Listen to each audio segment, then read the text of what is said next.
विमल बोलो जोबा केसरी, हर पल मनाओ केसरी त्योहार। अतुल लोंढे पाटिल, ये एसआईआर वोट चोरी अगर इतना पेनिट्रेटेड मुद्दा है जिस पर आपने प्राण तन सब न्यौछावर कर दिया, 16 दिन की यात्रा लेकर निकल गए राहुल गांधी, तो बेरोजगारी, महंगाई, गरीबी और पेपर लीक और पहलगाम और मणिपुर, इन सब का सीमेंट लगाने की जरूरत क्यों पड़ी भाई?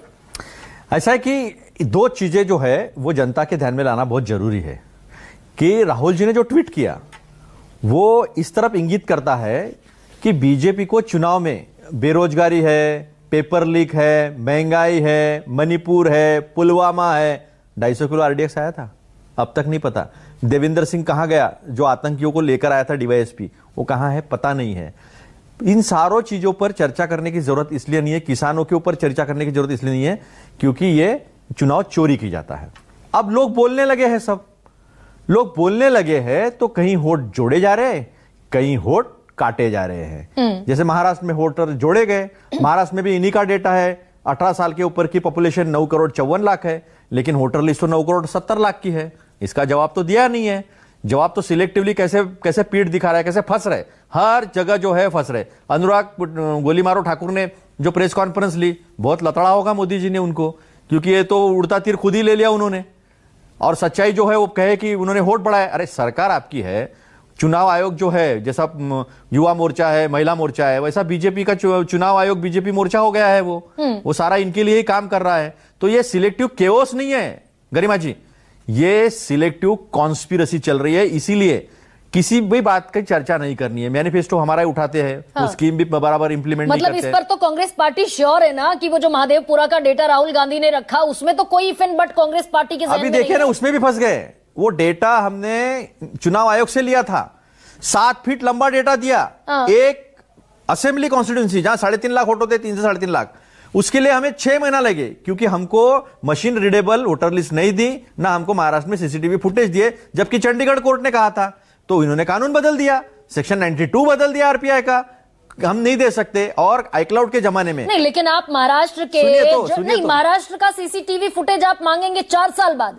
भाई अगर आपको ये फ्रॉड्यूलेंट की गुंजाइश दिखती थी महाराष्ट्र चुनाव में, आपकी जानकारी के लिए बता दूं, एक सेकंड, कि लोकसभा तो हम जीत गए, विधानसभा हम बुरी तरह हार गए, गायब हो गए, धज्जियां उड़ गई, राहुल गांधी के शब्द हैं। देखिए, तो 45 दिन में नींद से जागना चाहिए था कांग्रेस को, 45 दिन के भीतर। गलत बात है।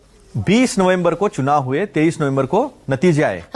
3 दिसंबर को हम चुनाव आयोग से मिले हैं। यह आपकी जानकारी लेके बताता हूं, आप देख लो। और तभी हमने जो है सीसीटीवी फुटेज मांगे थे, क्योंकि 74 लाख वोट जो है वो 82 असेंबली कॉन्स्टिट्यूंसी में 12,000 बूथों पे हुए, यानी 600 वोट एक बूथ पे हुआ है 5 बजे के बाद। अब कैसा पता चलेगा?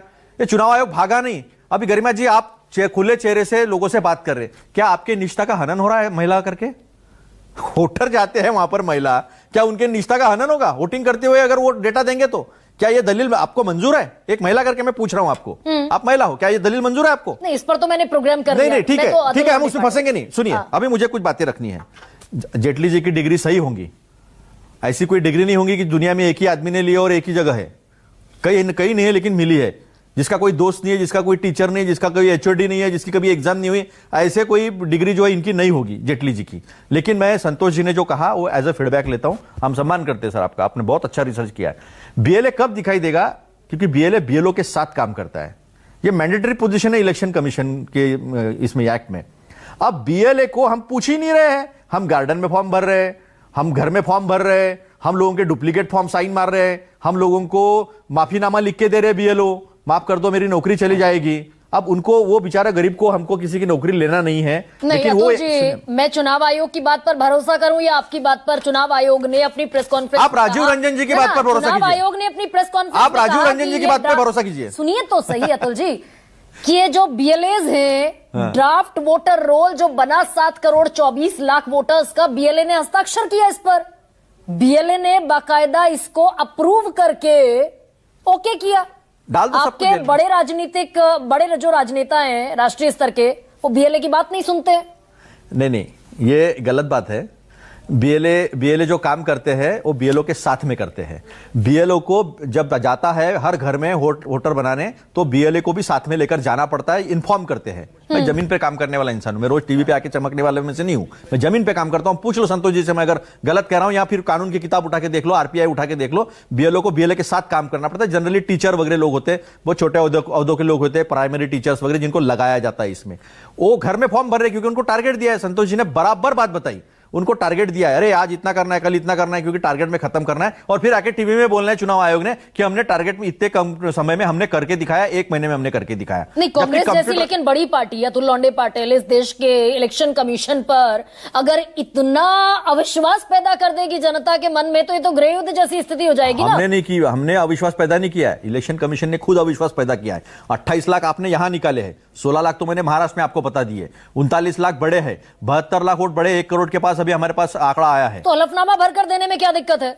हलफनामा ऐसा है कि आप हलफनामा के पीछे छुपना चाहते हो, वो एलओपी है वो। तो मत कीजिए ना, उस गुंजाइश को खत्म कर दीजिए। सुनिए ना, संविधान की शपथ लेके आए हैं वो, और उसके पीछे की राजनीति जो है ना, मैं बताऊंगा आपको क्यों वो हलफनामा मांग रहे हैं, मैं बताऊंगा आपको निजी, अभी नहीं बता सकता मैं उस चीज को। सुनिए ना, बताता हूं। अभी उन्होंने कहा संविधान बदल देंगे, हमें झूठ बोला।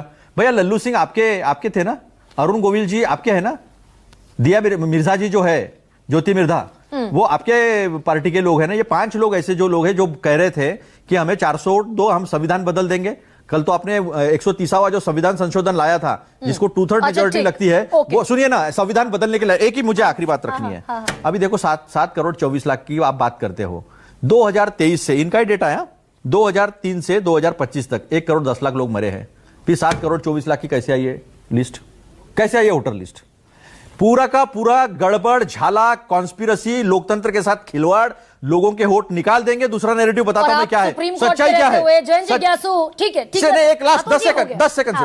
अब इनको क्या करना है, जो दलित है, जो मुस्लिम है, जो आदिवासी है, जो पिछड़े हैं, इनको वोटर लिस्ट से बाहर करना है, ताकि बेरोजगारी की बात नहीं करनी पड़े, महंगाई की बात नहीं करनी पड़े, उनको नागरिक ही नहीं बनाना है। हम चाहते हैं उनको नागरिक बनाओ, क्योंकि वो नागरिक है। क्या मूसर इस देश के नागरिक नहीं है? क्या कोयरी इस देश के नागरिक नहीं है? अगर ये कहते हैं कि नहीं है और उनको बाहर करेंगे तो उनको हक से वंचित करना चाहते हैं। इस तरह से संविधान बदलने का खेल जो खेला जा रहा है, आम आदमी को, गरीब को, दलितों को, पिछड़े को, अल्पसंख्यकों को इस देश के मुख्य धारा से बाहर करना है, ताकि उनकी बात ही नहीं हो और ये हिंदू मुसलमान करके अपनी राजनीति चलाते हैं।